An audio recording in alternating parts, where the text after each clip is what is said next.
नमस्कार, आपण पाहत आहे भांडा फूड न्यूज. एका दमात भ्रष्टाचारी कोमात. सोशल मीडिया, कर्जबाजारी, गुन्हेगारी, सट्टेबाजी, चोरी, मटका, जुगार, दारू, सावकारशाही, न्यायाच्या प्रतीक्षेत प्रशासन.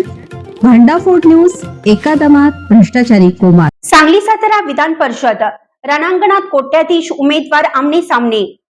सांगली सातारा स्थानिक स्वराज्य संस्था विधान परिषदच्या निवडणुकीत यंदा राजकीय लढतीसोबतच संपत्तीची जोरदार चर्चा रंगली आहे.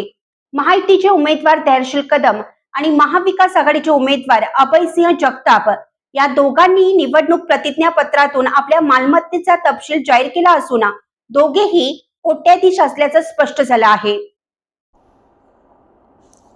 प्रतिज्ञापत्रानुसार महाविकास आघाडीचे उमेदवार अभयसिंह जगताप हे तब्बल 9 कोटी 18 लाख रुपयांच्या मालमत्तेसह आघाडीवर आहेत, तर महायुतीचे उमेदवार धैर्यशील कदम यांची एकूण मालमत्ता 3 कोटी 67 लाख रुपये आहे. महायुती आणि महाविकास आघाडीचे दोघेही उमेदवार उद्योजक आणि शेतकरी असून विशेष म्हणजे कोणावरही एकही गुन्हा अथवा न्यायालयीन खटला प्रलंबित नाही. जगताप यांच्या उत्पन्नात गेल्या 5 वर्षात तब्बल 4 कोटी 70 लाख रुपयांची वाढ झाली असून त्यांचे वार्षिक उत्पन्न आता 4 कोटी 70 लाखावर पोहोचले आहे. दुसरीकडे धैर्यशील कदम यांच्या उत्पन्नात 7 लाख 55 हजार रुपयांची घट झाली असून त्यांचे वार्षिक उत्पन्न 4 कोटी 10 लाख 38 हजार रुपये आहे.